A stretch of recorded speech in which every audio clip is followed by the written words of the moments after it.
태국, 베트남, 대만, 중국 등 아시아 국가들이 세계 최고 수준의 코로나19 대응을 보여준 한국에 대한 입국 규제를 획기적으로 완화하고 있습니다.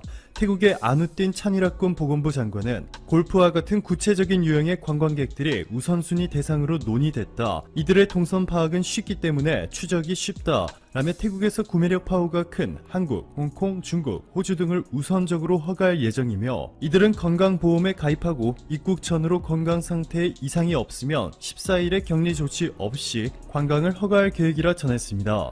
대만의 중앙전염병지휘센터도 최근 오는 22일부터 한국을 포함한 호주, 뉴질랜드, 태국, 베트남 등에 대한 입국 제한 조치를 완화한다 전했고, 중국과 베트남은 한국발 항공노선 운항 제한을 완화하고 기업인뿐만 아니라 민간인의 하늘길도 다시 오픈할 계획이라 밝혔습니다. 그런데 역시나 일본은 예상대로 아직까지도 한국과의 하늘길을 완전히 막고 있습니다. NHK의 보도에 따르면 바로 어제 일본 정부가 입국 규제 완화 방안을 결정했는데 목록에서 한국을 제외시키기로 확정했습니다. 일본 정부 내 코로나19 대책본부는 코로나19 상황이 진정된 국가들과 경제인 교류를 우선적으로 시행하겠다는 계획을 발표했는데, 일본에 가장 많은 마스크를 지원해준 베트남을 최우선국으로 시작해 태국, 호주, 뉴질랜드와 협상 중인 것으로 전해졌습니다. 일본이 굴복 외교를 펼치고 있는 미국인들조차 이렇게 한국이 전 세계에서 코로나19 대응을 가장 잘하고 있다고 평가하고 있는데, 일본은 이러한 현실을 부정하며 끝까지 한국을 어떻게 하면 깎아내릴지에 대한 연구를 이어나가고 있습니다. 그렇게 고민 끝에 일본은 이번에 북한까지 이용해 한국에 충격을 주려 하고 있죠. 일본의 아사히 신문은 최근 탈북자 단체가 북한의 대북 전단을 살포한 것을 계기로 북한이 개성에 있는 남북공동 연락사무소를 폭파했다지만 이것은 꼬투리 잡기에 불과하다며, 진짜 이유는 코로나19 사태로 북한은 자신들이 고생하고 있음에도 한국이 미국 눈치를 보느라 진단키트와 방역, 의료용품들을 지원해주지 않았기 때문이고, 이 때문에 북한이 한국에 대한 분노가 커졌다라는 근거 없는 가짜 뉴스를 퍼뜨리고 있고, 최근 일본의 아베 총리는 한반도 유사시 미국과 일본인 탈출 작전을 협력 중이다 라는 발언을 해 북한의 도발로 인해 생긴 한반도 내 긴장감이 진정되도록 도와주는 대신 반대로 긴장과 공포감을 극대화시키기 위해 안간 힘을 쓰고 있습니다. 아베 총리는 총리관저에서 열린 기자회견 자리에서 한반도 유사시 한국 내 일본인의 탈출을 돕기 위해 동맹국인 미국과 매우 긴밀하게 협력하고 있다 라면서도 일본인 탈출 계획이 얼마나 준비됐냐는 일본인 기자의 질문에는 상대국도 있으니 여기서 말하는 것은 삼가겠다 라는 답변을 내놓았습니다. 그런데 이렇게 한국에서 가장 민감한 사항들만 골라 충격을 주려는 일본을 상대로 한국이 최근 시원한 반격을 날렸습니다. 바로 어제 한국의 산업통상자원부가 독일의 노르트라 인베스트팔렌 연방주와 한국, 독일 소재부품 장비 기술협력센터의 개소식을 개최했습니다. 그런데 일본 입장에서 충격적인 점은 이번 한국, 독일 협력은 단순히 한국과 독일의 중소기업들이 손을 잡는 수준이 아니라는 것이죠.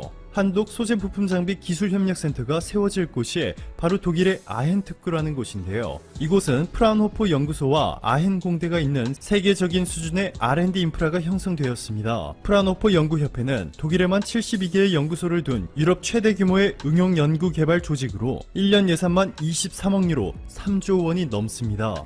여러분이 알고 있는 mp3, 온라인에서 음원을 다운받을 때 mp3 파일을 압축해서 봤죠. 이 mp3 압축 알고리즘을 프라운호퍼 연구소가 개발해 2005년 한 해에만 mp3 라이선스로 1360억 원을 벌어들였습니다. 이렇게 실제 비즈니스로 상용화 능력이 뛰어난 프라운호퍼와 독일 최대 규모의 공과 대학인 아헨 공대를 포함해 70개의 대학교, 41개의 연구소 등이 위치한 아헨 특구에서 한국과 독일의 협력이 본격적으로 시작된 것이죠. 한국과 독일 정부의 파격적인 지원 아래 기업들이 대학과 연구기관들과 쉽고 빠르게 교류할 수 있도록 도와주고, 우수한 R&D 인력 매칭뿐만 아니라 펀딩과 함께 실제로 기업이 수익을 창출할 수 있도록 기술 사업화까지 지원하게 됩니다. 안드레아스 핑크바트 독일 NRW 연방주 경제부 장관은 독일 NRW 연방주의 우수한 연구기관과 대학, 기업들은 한국 기업들의 중요한 파트너라고 강조하며, 한국 기업들은 이미 소재부품 장비 분야에서 뛰어난 경쟁력을 가지고 있다라고 전했습니다. 이에 전문가들은 한국과 독일이 폭발적인 시너지 효과를 창출해 현재 일본이 독점 중인 글로벌 소재 산업에 지각 변동이 생길 것으로 전망하고 있습니다.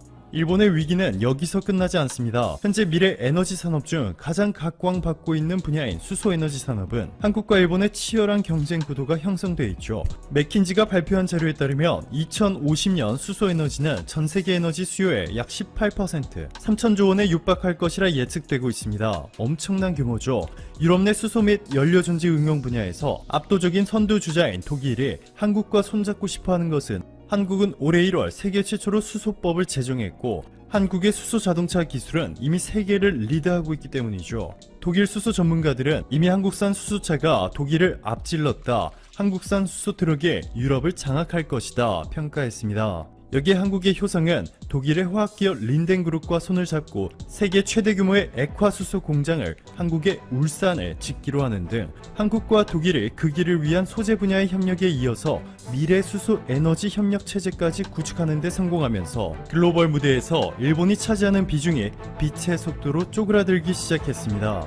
오늘도 감사합니다. 최고로 멋진 하루. 프렘프씨 영상을 다 보시면 오늘도 재밌는 세계 소식을 정리해 푸쉬뉴스에 올려두었으니 많은 시청 부탁드립니다.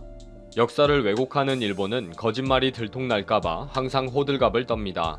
비싼 밥 먹고 약속을 어기고 더 큰 거짓말과 억지로 진실을 덮으려고 합니다. 그러다 보니 포스터 한 장에 모든 것이 다 무너지기도 합니다. 일본에게 또 무서운 포스터 한 장이 날아왔습니다. 그동안 포스터 한 장으로 일본을 공경에 빠뜨린 반크가 또 일본을 놀라게 하고 있다고 합니다.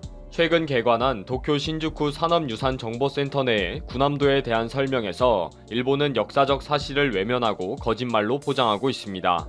특히 유네스코와의 국제적인 약속까지 무시하면서 아베 정부는 적절한 조치라는 억지로 버티고 있는 상황입니다. 이러한 소식은 해외 언론을 통해 한국은 약속을 지키지 않는 일본을 유네스코에 제소할 것이라고 전 세계에 보도가 되기 시작했습니다.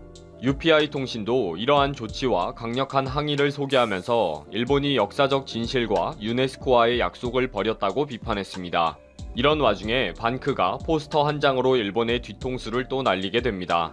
일본이 일제감정기에 한반도 출신 강제징용자에 대한 사실을 알리겠다는 약속을 지키지 않았다는 사실에 대해 반크가 17일에 포스터를 한 장 제작해 배포를 했습니다.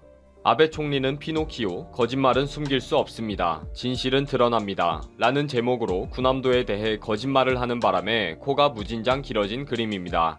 유네스코의 세계문화유산으로 등록할 때에 희생자를 기억하기 위한 사실을 정보센터 내에 설치하겠다는 약속을 지키지 않았다는 것입니다.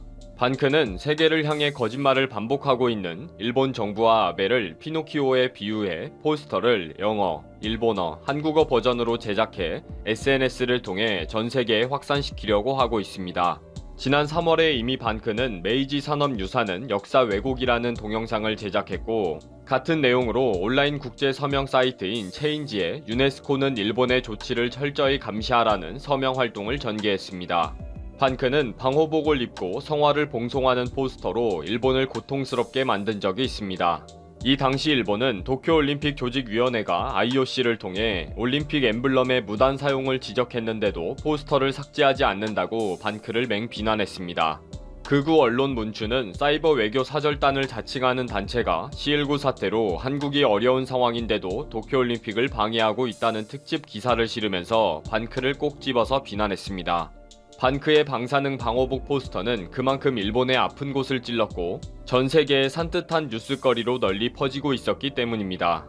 포스터 몇 장으로 일본의 치부를 전 세계에 확실하게 드러나게 했으니 일본으로서는 뼈를 정통으로 맞은 아픔인 것입니다.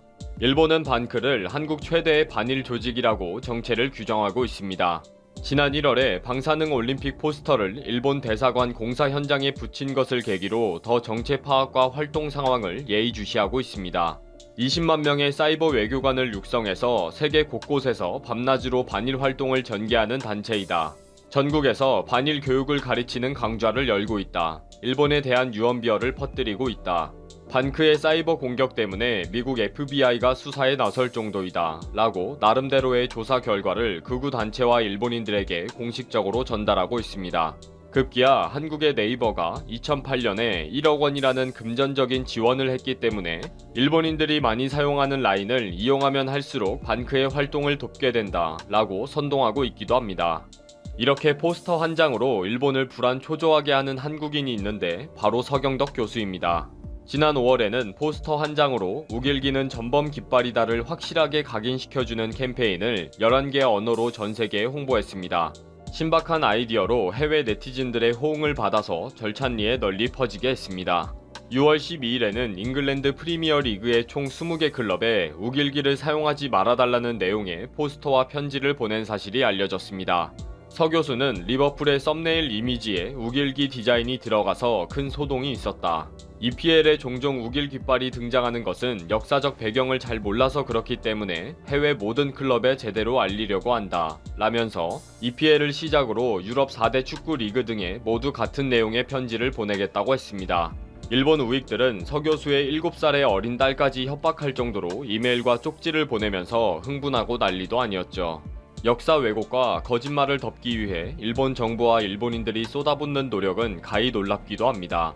일본에 대해 가장 잘 알고 있는 한국에 대해 매일 스토킹을 하면서 모든 뉴스에 촉각을 곤두세우고 있으며 극우 언론과 아베 정부는 많은 시간과 돈을 투자하면서 거짓을 덮기 급급합니다. 그냥 착하게 살면 될 것이지 왜 저렇게 어렵게 사나 싶기도 합니다. 일본이 자랑하는 세계문화유산인 군함도는 반드시 역사적인 심판을 받을 것입니다.